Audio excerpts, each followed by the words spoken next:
Saya sampaikan hal ini juga di Ecclesia Mission Kingswood beberapa waktu yang lalu. Saya akan bicara soal hati, saudara. Saya akan bacakan sebuah ayat emas kita pada sore hari ini, satu ayat singkat yang saya percaya sudah tidak asing bagi kita, dalam Amsal 4 ayat 23. Amsal 4 ayat 23, firman Tuhan berkata, jagalah hatimu dengan segala kewaspadaan, karena dari situlah terpancar kehidupan. Mari saya ajak kita membaca sama-sama dengan suara keras. 1, 2, 3. Jagalah hatimu dengan segala kewaspadaan, karena dari situlah terpancar kehidupan. Dalam bahasa Inggrisnya, above all else, guard your heart, for everything you do flows from it. Bapak Saudara sekalian, tahukah saudara bahwa pandemik terbesar di dunia hari-hari ini itu adalah pandemik mental health, saudara.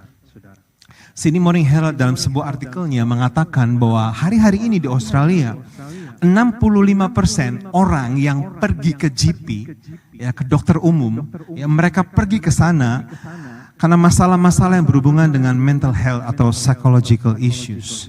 Ya, bukan hal-hal yang tanda kutip serius, seperti misalnya psikotis, psikoprenia dan lain sebagainya, tapi karena hal-hal yang saat ini dianggap orang wajar, saudara. Dianggap sebagai masalah-masalah yang biasa, emosi meledak-ledak, susah tidur atau insomnia, anxiety, stres berkepanjangan dan lain sebagainya, saudara.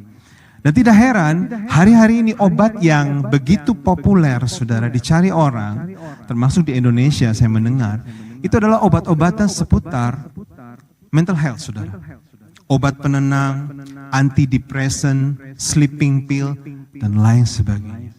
Ya, di seluruh dunia, saudara. Ya, bedanya kalau pandemi COVID-19, ya, saudara bisa tahu siapa yang sakit. Is that right? Ya, tapi kalau mental health ini, saudara, yang tentunya sangat kompleks dan bermacam-macam, you can tell, karena ada banyak orang, ya, mereka silent suffering, ya, masalah-masalah yang berhubungan dengan masalah mental health, saudara.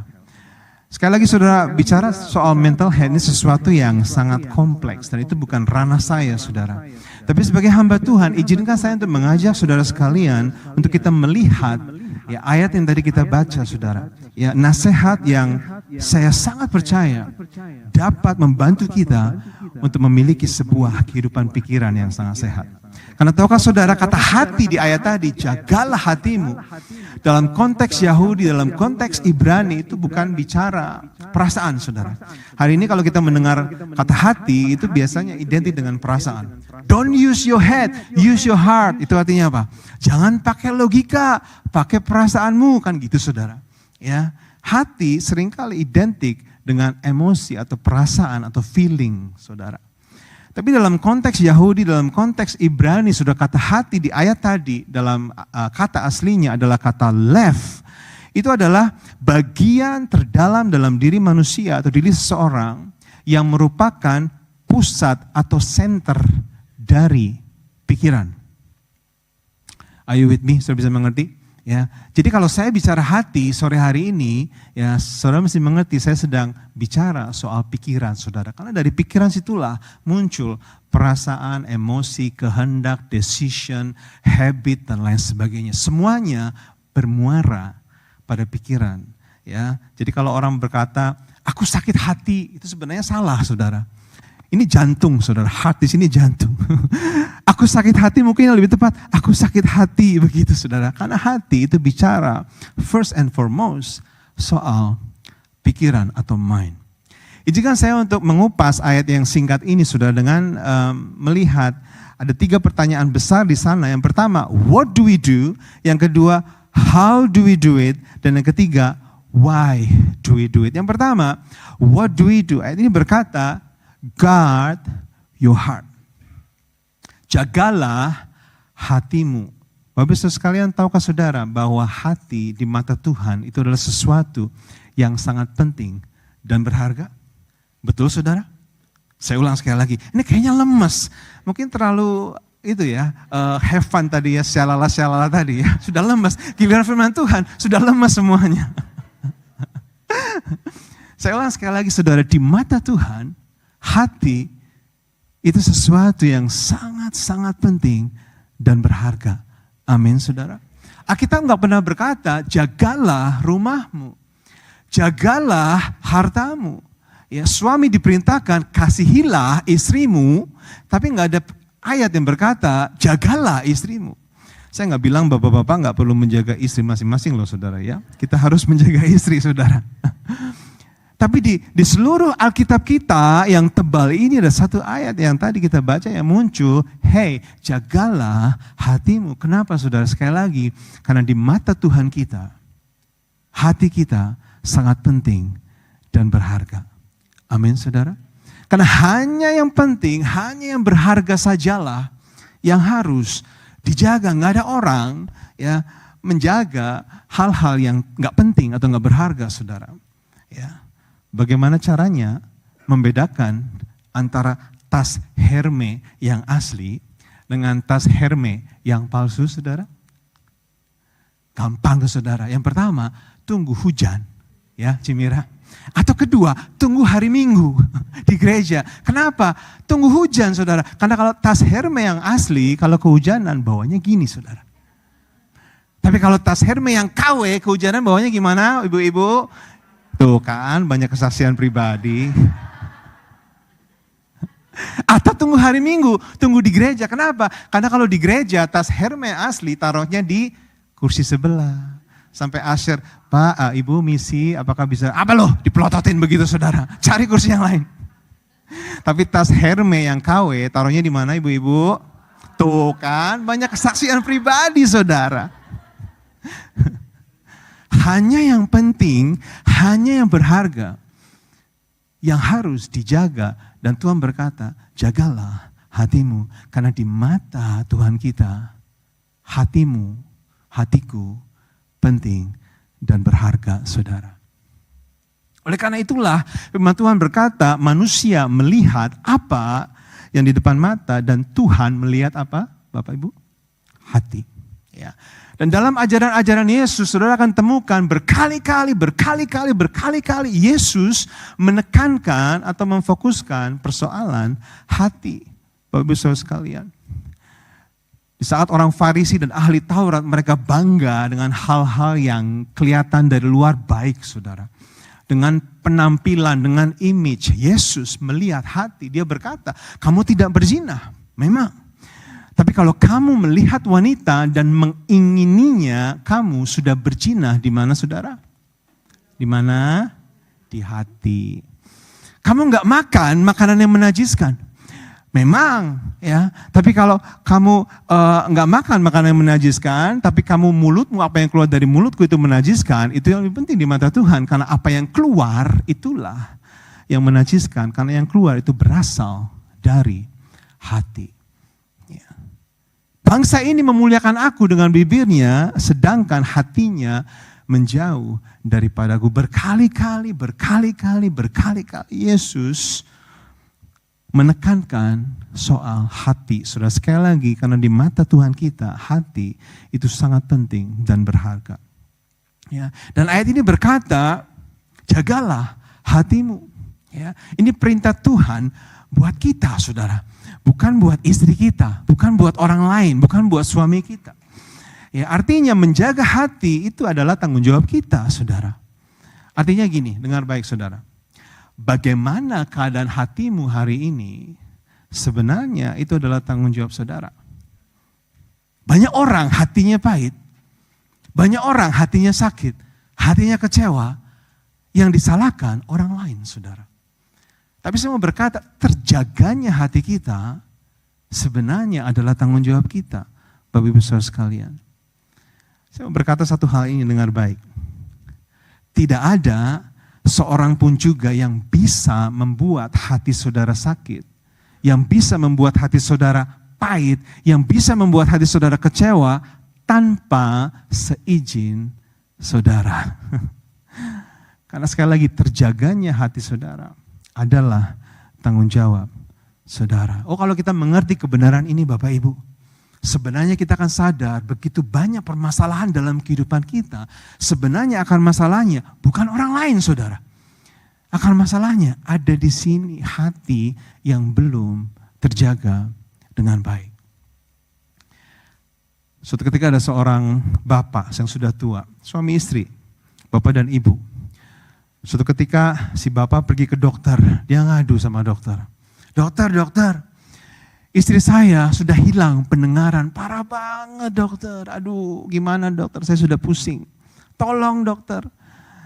Saya mau suruh dia ke dokter tapi nggak enak, takut dia tersinggung. Jadi gimana dong dokter? Istri saya telinganya sudah mulai parah begitu.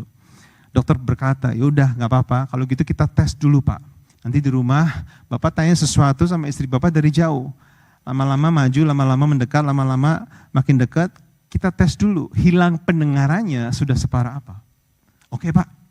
Lalu dia pulang di rumah, si bapak ini dia lihat istrinya sedang asik masak di dapur, saudara. Dan dia pikir ini kesempatan yang baik untuk melakukan apa yang Pak Dokter suruh. Jadi dari ujung rumah, saudara, dari jauh, si bapak ini dia tanya sama istrinya, darling, lagi masak apa? Istrinya tidak menjawab, saudara. Masih asik masak. Si bapak ini, dia maju semakin dekat lagi. Dia tanya lagi, darling, lagi masak apa? Lagi-lagi istrinya tidak menjawab. Ya. Dia maju lagi, semakin dekat. Dia tanya lagi, darling, lagi masak apa? Lagi-lagi istrinya tidak bergeming, saudara. Dan bapak ini begitu sedih, aduh parah banget ternyata ini istri gue. Ya. Tapi dia pikir dia mau coba sekali lagi. Dia maju lagi, semakin dekat, sampai dia berdiri di belakang istrinya, saudara, yang sedang masak. Lalu dia berbisik sama istrinya, darling, lagi masak apa? Istrinya dia menoleh ke belakang dengan tampang yang begitu marah, saudara.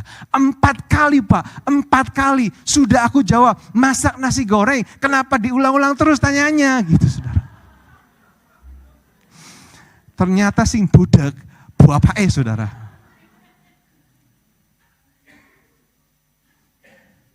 Kita pikir, Bapak Ibu, sumber kesedihan hidup kita ini, sumber penderitaan dan sumber kesusahan hidupku ini adalah orang lain, saudara. Istri kita, suami kita, pendeta kita. Tapi sebenarnya yang menjadi masalah, kitalah yang belum menjaga hati kita dengan baik. Menjaga hati sekali lagi adalah tanggung jawab kita, Bapak Ibu Saudara sekalian. Nah, orang seperti ini akan mengembara, saudara. Dari satu komunitas ke komunitas yang lain. Dari satu pertemanan ke pertemanan yang lain, saudara. Kenapa hatinya tidak terjaga? Pernahkah saudara mendengar sebuah ungkapan yang berkata, if you have the same problem with everyone, then you are the problem. Hati kita begitu penting dan berharga. Oleh karena itu Tuhan berkata, hey, jagalah hatimu. And how do we do it? Bagian selanjutnya ini berkata, dengan segala kewaspadaan, Bapak Ibu Saudara sekalian. Kata waspada di sini dalam kata aslinya, ya mismar, itu artinya seperti seorang penjaga penjara yang sedang menjaga tawanan, saudara. Ya, dia pelototin, mungkin saya bayangkan dari ujung rambut ke ujung kaki, jangan sampai tawanan ini lolos begitu. Pagi, siang, malam dia pelototin, saudara. Ya, seperti seorang penjaga penjara, dan seperti itulah Tuhan mau untuk kita menjaga hati kita dengan segala kewaspadaan, with all vigilance. Ya, pertanyaannya bagaimana kita bisa waspada menjaga hati kita? Izinkan saya untuk menekankan di poin yang kedua ini, saudara. Ada 3 hal yang bisa kita lakukan. Yang pertama, we have to be aware. Katakan sama-sama aware. Kita harus sadar, Bapak Ibu Saudara sekalian. Yang kedua, we have to filter. Katakan sama-sama filter. Kita harus saring. Dan yang ketiga, we have to divert. Katakan divert. Kita harus alihkan. Izinkan saya untuk menerangkan ini satu persatu, Bapak Ibu Saudara sekalian. Yang pertama, we have to be aware. Sadar, Bapak Ibu Saudara sekalian. Sadar apa? Sadar bahwa hati kita ini adalah sebuah medan pertempuran. Tahukah saudara bahwa the biggest battlefield in the world itu bukan di Ukraina sana, saudara. Bukan di Gaza, saudara. the biggest battlefield is here, in the mind, in our heart. Ada medan pertempuran yang terus-menerus berkecamuk setiap hari, setiap saat dalam hati saudara dan saya, saudara. We have to be aware. Medan pertempuran artinya ada musuh, Bapak Ibu. Medan pertempuran artinya ada potensi bahaya. Ada potensi serangan. Ya, kenapa ada banyak orang tidak menjaga hati mereka? Jawabannya sederhana, karena mereka tidak sadar ada potensi bahaya, potensi serangan yang berusaha menaklukkan, merusak, dan menghancurkan hati mereka. Sudah bisa mengerti? We have to be aware. Ketika saya baru pindah ke rumah pertama dulu, saudara, di daerah Ingleburn sana, di belakang rumah kami itu ada seperti reserve begitu. Ada hutan kecil, ya. Dan saya sering menghabiskan waktu saya di pekarangan belakang rumah, ya, untuk gardening, landscaping, dan lain sebagainya, sudah menyibukkan diri saya di sana. Dan saya lakukan itu biasa saja, ya. Saya lakukan itu hampir setiap hari, ya. Sampai suatu ketika saya sedang gardening di pekarangan belakang rumah saya temukan ada selongsong kulit ular yang begitu panjang, saudara. Dan saya tanya sama tetangga sebelah, ini ular apa kira-kira?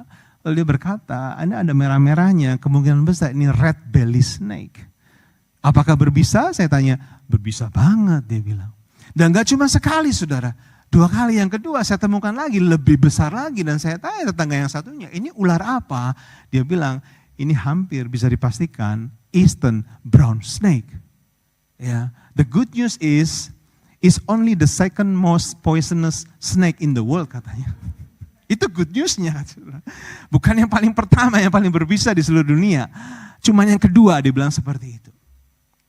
And you know what happened after that? Sejak saat itu ada sesuatu yang berubah. Ya, saya menjadi waspada. Bukan takut, saudara, takut juga sih. Tapi saya waspada.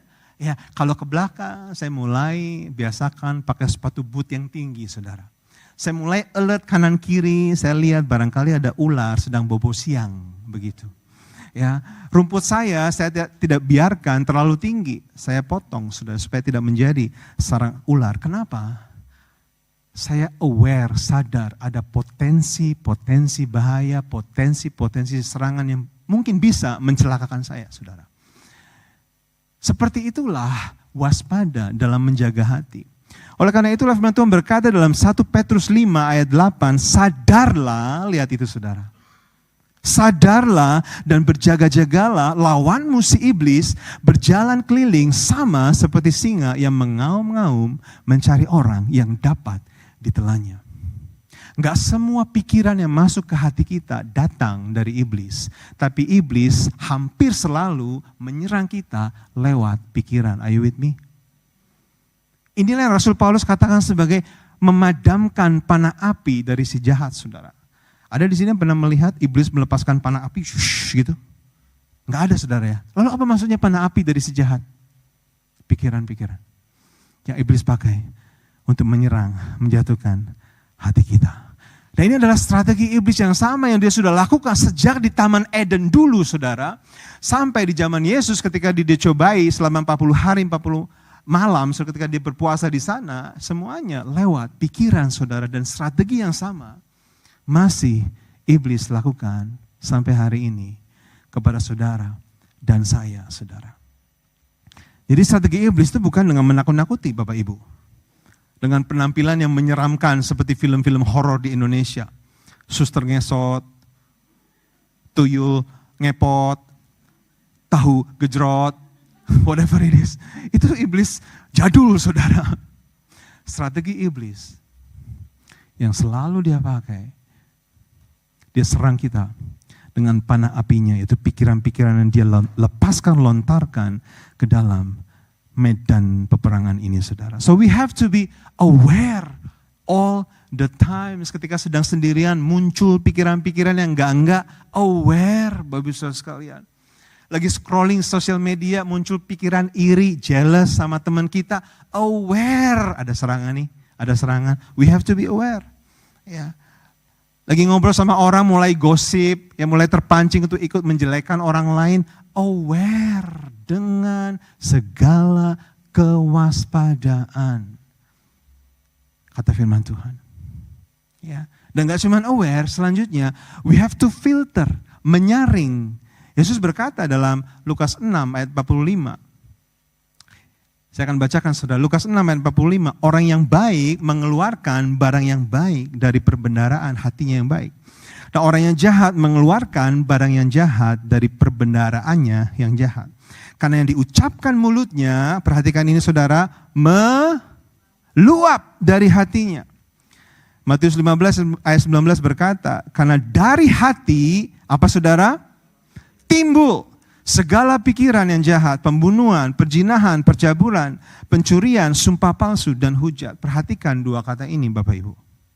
Meluap dan timbul. Ini berarti yang masuk ke hati itu akan menentukan yang keluar dari hati, saudara. What comes in will go out. Saudara gak bisa menahan apa yang keluar, sulit saudara. Tapi saudara bisa memfilter, menyaring apa yang saudara izinkan masuk dalam hati saudara. Saudara bisa mengerti? Ya, because once again, what comes in will go out.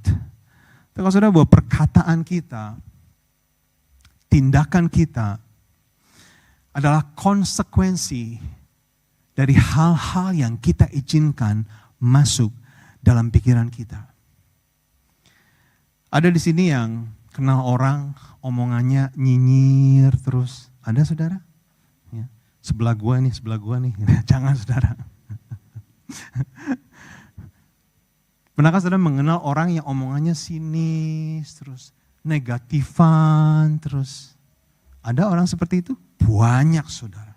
Ngomongin pemerintah Indonesia, wah dari A sampai Z kejelekannya dia tahu, dia hafal, diulang-ulang terus ngomongnya itu lagi saudara.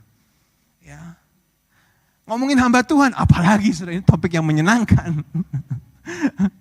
Nyinyir terus, ngomongin church, ngomongin gereja, nyinyir terus. Tahukah saudara, orang yang hatinya seperti itu, yang omongannya seperti itu gak bangun pagi dan ujuk-ujuk, dia seperti itu saudara. Itu adalah konsekuensi dari pikiran yang masuk dan masuk dan masuk yang tidak dia filter. Saudara bisa mengerti? So we need to think about what we think. Saudara mengerti? Saya ulang sekali lagi. We need to think about what we think. Your thoughts are not you. You can choose what you think. Survei menunjukkan atau mengatakan bahwa setiap hari diperkirakan ada 70.000 pemikiran come and go dalam pikiran manusia. 70,000 saudara. Jadi 1 jamnya kurang lebih 3.000 thoughts, pemikiran lalu lalang dalam hati kita saudara. Saya nggak terbayang 3.000 dalam 1 jam itu seperti apa. Mungkin melebihi kecepatan cahaya, set begitu ya. Memang hati kita, pikiran manusia itu luar biasa, saudara, ciptaan Tuhan. Lebih canggih dari komputer chips manapun, betul saudara? Ya, 3.000 pemikiran setiap jamnya lalu lalang, Bapak Ibu sekalian. Tapi yang menarik, tahukah saudara, 75% diantaranya itu adalah pikiran-pikiran yang negatif. Dan 90% itu adalah pikiran-pikiran yang repetitif, berulang-ulang datang. So the question is not what to think, the question is what to ignore. Mana yang harus kita abaikan karena begitu banyak pikiran-pikiran yang berusaha masuk ke dalam hati kita, saudara. Ibaratnya kalau saudara berdiri di sebuah bus stop yang besar begitu, katakanlah Chatswood Interchange. Begitu banyak bus yang datang dan pergi, bukan saudara? Come and go, so many buses. Tapi tidak lantas kalau ada bis berhenti di depan saudara, sekalipun pintunya dibuka, sekalipun supirnya memanggil-manggil saudara, masuk yuk, tidak lantas saudara memasuki bis tersebut, bukan? Ya. Saudara akan menunggu bis yang paling tepat bis yang betul yang akan membawa saudara ke tujuan saudara. Is that right? Ya, demikian juga dengan pikiran-pikiran, ya, battlefield ini, sudah medan pertempuran ini. Begitu banyak pikiran yang datang dan pergi, tapi enggak semuanya perlu kita entertain. Martin Luther dia bahasakan seperti ini. Kita enggak bisa melarang burung-burung berterbangan di atas kepala kita. Tapi kita bisa mencegah atau melarang burung tersebut hinggap, bersarang, dan bertelur di atas kepala kita. Betul saudara? Inilah alam pikiran medan pertempuran ini saudara. We have to filter. We have to be smart. Kita perlu hikmat dari Tuhan saudara. Hal-hal apa yang kita izinkan masuk dalam hati kita. Karena apa saudara? Sekali lagi, what comes in will go out. Bagaimana kita memfilter hal-hal yang masuk ke hati kita? Ada spiritual filter dalam Alkitab, dalam firman Tuhan yang Tuhan sudah berikan dalam Filipi 4 ayat 8. Firman Tuhan berkata, jadi akhirnya saudara-saudara, semua yang benar, semua yang mulia, semua yang adil, semua yang suci, semua yang manis, semua yang sedap didengar, semua yang disebut kebajikan dan patut dipuji, apa saudara? Pikirkanlah semua itu. You see that? We can choose what we think. Pikirkanlah semua itu. Ya, ini seperti spiritual filter bagi kita, Bapak Ibu. Ada 8 filter di sana, visualisasinya sudah bisa lihat di sana. Ya, kita harus saring hal-hal yang berusaha masuk dan mempengaruhi, merusak hati kita atau pikiran kita sudah dengan 8 filter atau kriteria ini. Oh besar sekalian, mari kita punya hikmat dalam hal yang satu ini. Kita hidup di zaman di mana teknologi media itu begitu luar biasa, Bapak Ibu sekalian. Ya, begitu banyak kiriman-kiriman WA, postingan-postingan di Facebook, Instagram, YouTube dan lain sebagainya yang tidak terhitung, bukan saudara? Bisakah saudara bayangkan kalau saudara izinkan semua itu, saudara tonton semua itu, saudara kasih waktu and entertain in your mind. Jadi apa hati kita saudara? We have to filter itu semua. Saya perhatikan sejak COVID, ada banyak YouTuber Kristen katanya saudara, bermunculan. Ya, termasuk hamba-hamba Tuhan. Banyak yang bagus sudah, banyak yang memberkati sudah. Saya pun diberkati, tapi saya perhatikan ada banyak content creator. Ya, yang membangun channel mereka dan hal-hal yang mereka upload, hal-hal yang mereka post itu hal-hal yang sebenarnya kalau boleh saya katakan memecah belah tubuh Kristus. Dengan caption yang provokatif. Hari ini aku melabrak rumah pendeta Anu. Ya, melabrak gereja Anu dan lain sebagainya saudara. Karena dianggap sesat. Itu kan menurut dia sesat saudara. Ya. Atau pendeta ini pakai arlojinya, merek ini dan lain sebagainya diposting. Saya mau bertanya, apakah itu hal-hal yang memenuhi kriteria atau filter yang saya sampaikan ini saudara? Is it true? Katakanlah yes it is true. Bukankah ini bukan satu-satunya filter saudara? Lihat yang berikutnya. Is it noble? Apakah itu mulia? Ya. Apakah itu adil? Apakah itu suci? Apakah itu manis? Dan lain sebagainya. Ini adalah filter yang harus kita pakai. Karena sekali lagi saudara, ya, begitu banyak hal-hal yang berusaha mempengaruhi hati kita. Kita harus filter Bapak Ibu sekalian. Ya. Dan yang ketiga, we have to divert. Mengalihkan Bapak Ibu sekalian.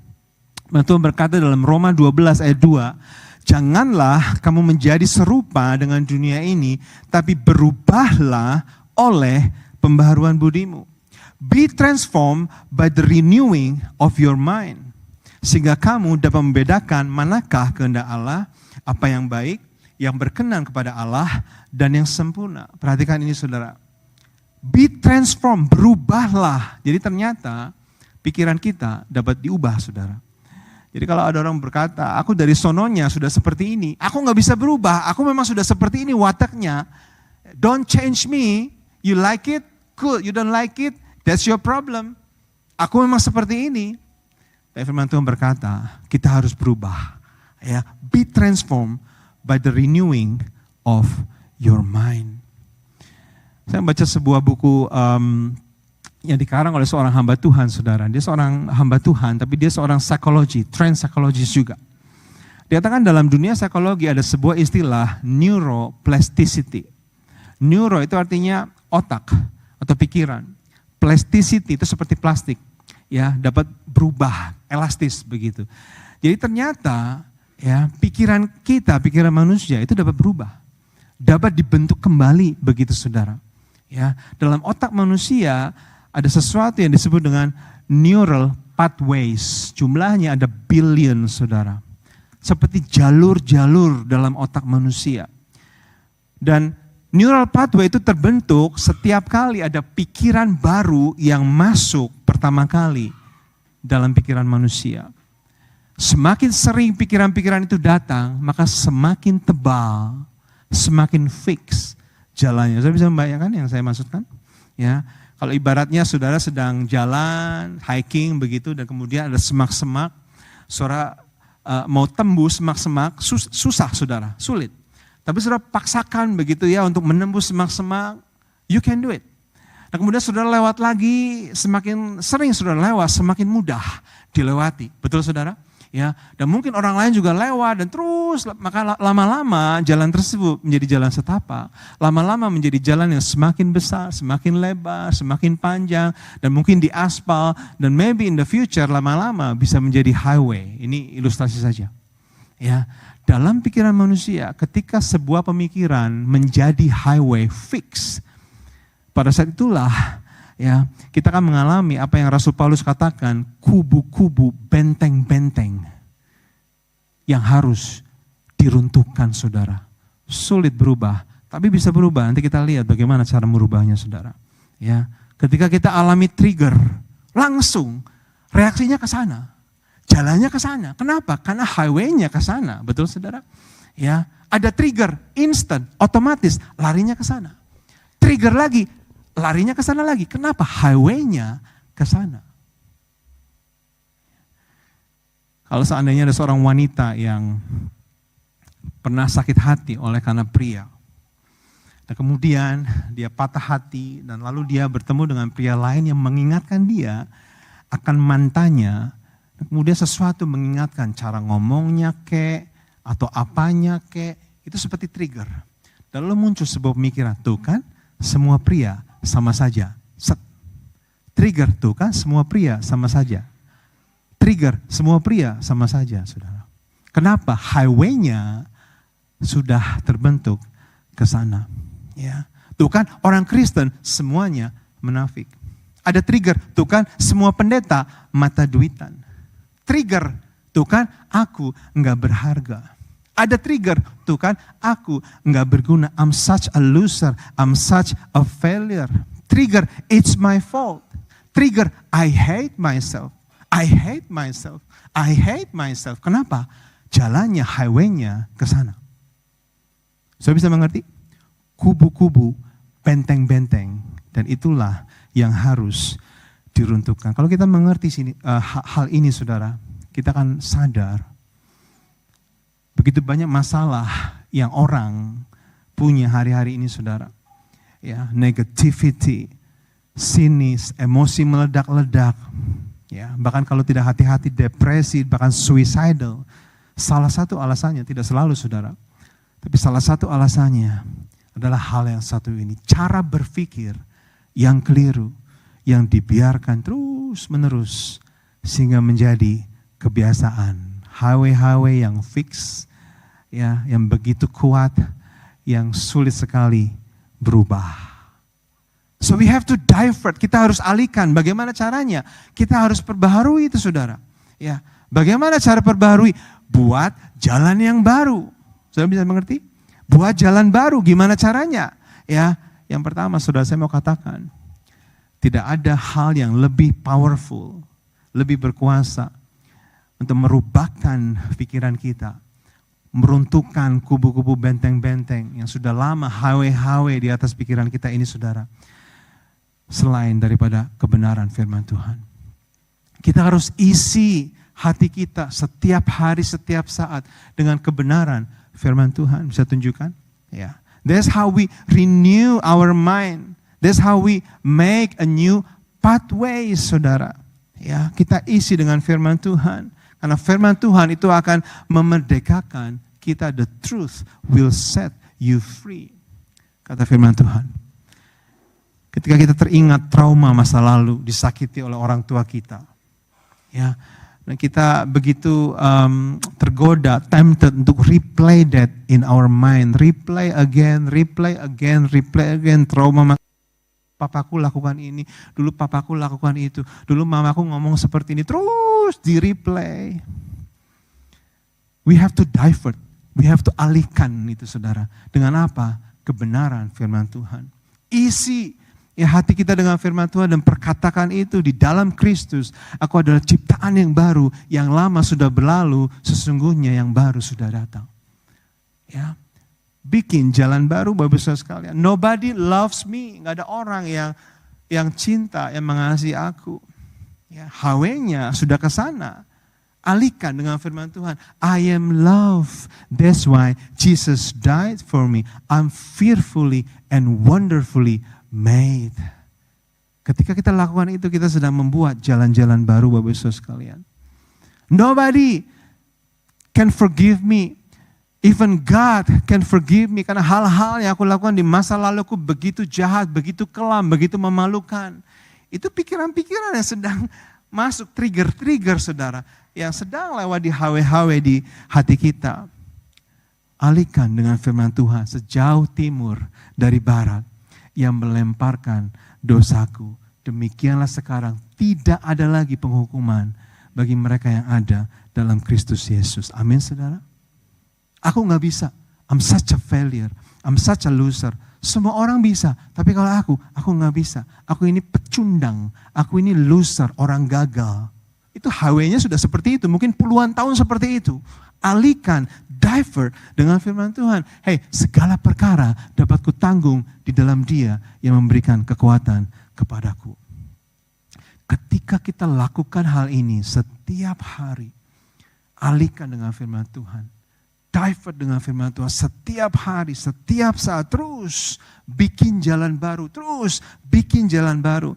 Maka lama-lama, saudara, kita akan mengalami apa yang Rasul Paulus katakan, bahwa kita menawan segala pikiran dan menaklukkannya kepada Kristus. Amin, saudara. Ya. Kita harus isi dengan firman Tuhan. Dan yang kedua, saya mau sampaikan, dengan pujian dan penyembahan. Berapa banyak saudara yang percaya ada kuasa dalam pujian dan penyembahan? Lambaikan tangan. Saya terlalu percaya, saudara. Pujian dan penyembahan itu punya kuasa yang bisa meruntuhkan kubu-kubu benteng-benteng dalam hati kita, saudara. Seperti Paulus dan Silas yang dikurung dalam penjara, tapi ketika mereka menaikkan pujian dan penyembahan, maka rantai-rantai yang membelenggu mereka itu runtuh. Pujian dan penyembahan itu bisa meruntuhkan HW-HW dalam pikiran kita, saudara. Saya saksikan dalam khotbah saya yang terakhir, bagaimana ketika papa saya sakit, ya selama hampir 9 bulan mengalami cancer dan a series of chemotherapies, itu dalam masa-masa yang sangat sulit buat saya. Ya, kalau kita ada di sana, paling tidak kita bisa melihat, it's like we can do something at least. Sudah bisa mengerti ya? Tapi kalau saya rasa sudah mengerti yang saya maksudkan. Kalau kita punya anggota keluarga di sana, tapi kitanya di sini, itu kan seperti berkali-kali lipat susahnya. Because you're not there. Betul, saudara ya? Nah, selama 9 bulan itu saya alami. Ya, dan saat itu, saudara, saat-saat yang sangat gelap kalau saya boleh berkata dengan jujur dalam kehidupan saya. Pikiran-pikiran yang negatif, kekhawatiran itu hampir setiap hari, setiap saat menyerang saya. Tidak terhitung berapa kali saya tidur dan lalu saya terbangun begitu terjaga, ya ingat papa, dan lalu pikiran-pikiran yang sangat-sangat destruktif itu muncul. Dan saya nggak, kadang-kadang I didn't know what to do selain hanya bisa berdoa, ya. Tapi ada satu hal yang saya coba lakukan. I pick up my guitar and I just worship. I just do it. Pikiran masuk, I just do it. Kadang-kadang saya ke kamar sebelah supaya istri saya nggak bangun begitu. And I just worship. I just worship. I just worship. I just worship. And you know what? It helps. Ada kuasa dalam pujian dan penyembahan. Dan itulah cara kita untuk kita bisa mengalihkan dan diperbaharui dalam pikiran kita. Dan yang ketiga, saya tidak akan panjangkan di poin yang ketiga ini, saudara. Why do we do it? Ayat ini berkata, karena dari situlah terpancar kehidupan. Mungkin Brother David bisa maju ke depan. Dari situlah terpancar kehidupan. Dari hati kitalah terpancar kehidupan. Seperti mata air, sumber. Hati itu sumber, Bapak Ibu. Kalau sumbernya baik, maka semuanya akan baik. Kalau hati kita baik, maka kehidupan kita pun akan baik. Amin, saudara. Saya suka ayat ini dalam terjemahan bahasa Indonesia sehari-hari. Ya, dikatakan di sana, jagalah hatimu baik-baik. Sebab hatimu, perhatikan ini Bapak Ibu, menentukan jalan hidupmu. Wow, saya mau tanya, berapa banyak di sini jemaat Tuhan di tempat ini yang ingin punya jalan hidup yang penuh dengan berkat, sukacita, damai sejahtera, ketenangan, dan mengalami rencana Tuhan yang terbaik dalam hidupmu. Saudara mau? Saya beritahu caranya. Ayat ini saudara, rahasianya. Jagalah hati kita. Karena sekali lagi, hatimu menentukan jalan hidupmu. Amin saudara. Warren Wiersbe, seorang hamba Tuhan berkata, your heart is the master control of your life. A wrong heart always produces a wrong life. Sekali lagi, hati kita menentukan kehidupan kita. Pada poin ini izinkan saya untuk bertanya beberapa pertanyaan sebagai pertanyaan renungan begitu saudara refleksi. Dan tolong saudara renungkan dan jawab dengan jujur di hadapan Tuhan saat ini. How's your life these days? How's your life these days? Jangan berkata, good. Kalau orang ditanya, how are you? Good. Seperti otomatis begitu saudara ya, jawabnya seperti itu. Jangan terburu-buru. How's your life these days?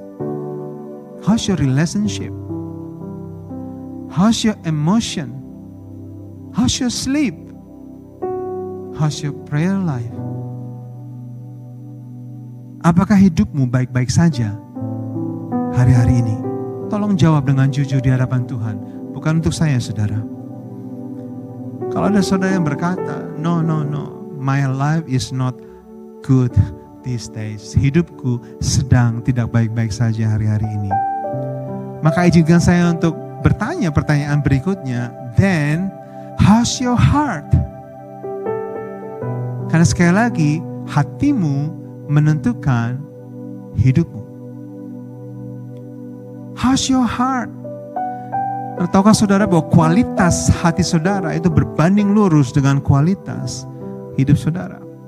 Keadaan hidup kita adalah konsekuensi dari keadaan hati kita, saudara. How's your heart? Sudahkah engkau menjaga hatimu hari-hari ini? Segala kewaspadaan.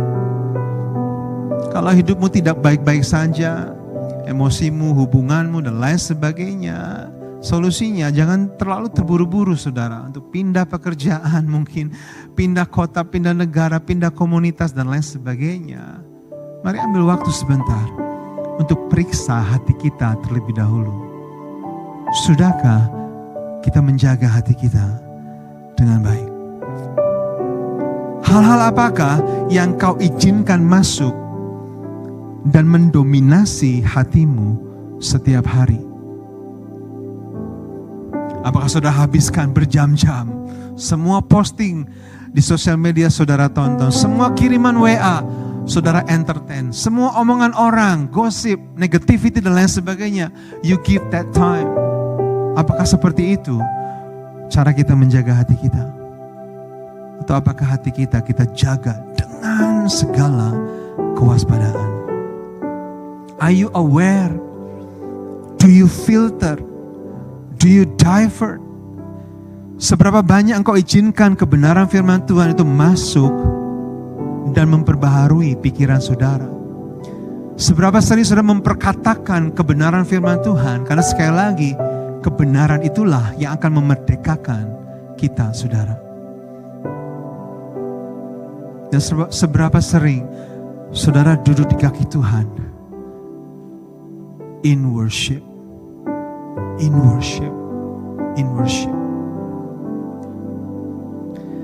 Saya akan tutup dengan sebuah kesaksian ini, saudara. Dari seorang hamba Tuhan yang pasti saudara sudah kenal, namanya Joyce Meyer. Joyce Meyer itu dua saudara, dia dan adiknya David. Dia pernah saksikan adiknya David, ya, dia dan adiknya itu sama-sama korban abuse dari papanya, saudara. Physical abuse, verbal abuse, and sexual abuse. Adiknya David, dia bertumbuh besar menjadi seorang drug and alcohol addict. Dia tinggalkan istri dan anaknya yang masih bayi, keluar masuk rehab, keluar masuk penjara, tapi tetap terus kembali ke kebiasaan lamanya, saudara. Dan singkat cerita tahun 2010, si David ini dia meninggal karena overdose. Dia meninggal di sebuah gedung yang tidak berpenghuni, gedung bobrok begitu, saudara. Dan selama 30 hari tidak ada yang menemukan jenazahnya. Lalu seorang gelandangan menemukan jenazah si David ini setelah sebulan meninggal. You can imagine keadaan jenazah tersebut. Dan dia panggil polisi. Polisi datang hendak meng-ID saja nggak bisa karena keadaan jenazahnya sudah begitu rusak, saudara. Sampai polisi harus pakai dental record, you know what I mean? Untuk bisa meng-ID ini siapa. Singkat cerita, mereka ketemu, ini si David Hutchison. Lalu mereka kremasi, mereka kirim abunya ke si Joyce Meyer. Tapi Joyce Meyer ini sama-sama korban abuse, especially sexual abuse dari papanya sendiri. Dia katakan sejak kecil, papaku selalu abuse aku. Hal-hal yang papa lakukan itu terlalu menjijikan untuk diceritakan, dia katakan. Umur 9 tahun, dia ngadu sama mamanya. 9 tahun itu kelas berapa? Sudah kelas 2 SD. Dia ngadu sama papanya, sama mamanya. Mamanya on denial, kamu ini bohong. Mamanya gak mau percaya. Dan suatu hari, ketika papanya sedang mengerjai dia, sudah di kamar. Mamanya masuk, mamanya bukannya konfront papanya. Mamanya tinggalkan rumah, saudara. Tinggalkan Joyce sama papanya. Dan terus dia diperkosa. Dia katakan, mungkin sudah lebih dari 200 kali papa perkosa aku. Ini seorang hamba Tuhan. Ketika dia umur 18 tahun, Joyce Meyer dia tinggalkan rumah, dia minggat. Dia benci sekali sama papanya. Tapi singkat cerita, dia ketemu Yesus, dia terima Yesus. Tapi apakah hatinya berubah? Nah, gak langsung, saudara. Dan terus menerus Tuhan berperkara dalam hatinya, terus menerus bertanya, Joyce, maukah hatimu sembuh? Do you want your heart to be healed? Selalu Joyce Meyer akan cepat berkata, no God, there's no way I want to be healed. There's no way I'm going to forgive that man. Ayahnya, saudara. Tapi terus Tuhan bekerja dan berperkara dalam hatinya. Papanya enggak juga menunjukkan penyesalan, apalagi minta ampun, saudara. Bahkan suatu ketika papanya ngomong seperti ini, Joyce, I don't understand what was so bad about what I did to you. Dengan kata lain, aku nggak tahu salahku di mana. Jadi rupanya papanya ini, saudara, lahir di pedalaman Missouri, Midwest Amerika. Kalau bahasa slangnya redneck begitu. Kelompok orang yang di masa lalu terutama, saudara, dianggap normal untuk keluarga itu mengalami atau melakukan incest. Saudara mengerti? Di Midwest American. Jadi papanya berkata, Joyce, I don't understand what was so bad about what I did to you. Dia sama sekali gak menyesal dan minta maaf. Joyce semakin benci, semakin pahit hatinya sama papanya. Dan dia estranged. Tapi terus saudara, Roh Kudus bekerja, Roh Kudus menjamah. Dan suatu hari, ketika Tuhan sekali lagi bertanya, Joyce, do you want your heart to be healed? Maukah hatimu sembuh? Pada saat itu, Joyce Meyer hatinya hancur. Dia gak bisa lagi, dia nyerah. Dia berkata, yes God, I want to be healed. Heal me God. Tuhan pulihkan hatinya. Papanya belum juga menyesal. Tapi di hari-hari terakhir sebelum papanya meninggal, papanya panggil si Joyce. Papanya panggil suaminya Joyce. Dan dia berkata, Joyce, I'm sorry for what I did to you. I have wanted to say this to you for a long time, but I didn't have the guts. Dia katakan, please forgive what I did to you. Dan dia bilang sama suaminya, Dave, I'm sorry for what I did to you and your wife. I'm sorry that I hurt your wife. Please forgive me. Di hari itu Joyce Meyer dan suaminya layani papanya saudara. Dia berlutut, dia layani, dia berdoa, doa lahir baru, dan dia terima Yesus. Dan minggu depannya Joyce Meyer membaptis papanya di depan ratusan jemaatnya di St. Louis, Missouri. Orang yang sudah menghancurkan hidupnya dibaptis saudara oleh dia sendiri. Dan dalam kesaksian tersebut Joyce Meyer dia katakan seperti ini, saya dan adik saya David lahir dari orang tua yang sama, besar di keluarga yang sama, dan sama-sama mengalami abuse dan trauma masa lalu. Tapi keadaan hidup kami berubah. Berbeda maksudnya. David memilih untuk tenggelam dalam sakit hatinya. Tenggelam dalam hatinya yang begitu penuh dengan self-pity, feeling sorry for himself, and he's blaming everybody. Dan hidupnya berakhir dengan tragis. But I refuse to do that, dia katakan. I had enough. I've been miserable all my life. I want to change my life. So when God asked me that same question he's been asking me every day, Joyce, do you want your heart to be healed? I said to God, yes God, heal my heart. And He healed me. Hati yang diubahkan membawa kepada kehidupan yang diubahkan saudara. Jagalah hatimu dengan segala kewaspadaan. This is the key, church. This is the key to everything in our life. Hati saudara begitu penting dan berharga di mata Tuhan. Dengan segala kewaspadaan. Karena dari situlah terpancar kehidupan. Doa saya sore hari ini sesuatu sekali lagi yang saya banyak belajar beberapa minggu, bulan belakangan ini saudara. Secara pribadi, sesuatu yang banyak menjadi perenungan saya. Betapa penting hati kita ini saudara. Dan saya harap, saya berdoa pada sore hari ini saudara menangkap kebenaran ini. Mengambil keputusan, aku mau lebih dari segala sesuatu menjaga hatiku dengan segala kewaspadaan. Karena aku punya jalan hidup yang berkemenangan bersama dengan Tuhan. Amin saudara. Mari kita hampiri Tuhan. Kita nyanyikan sebuah lagu lama ini saudara. Dan ketika kita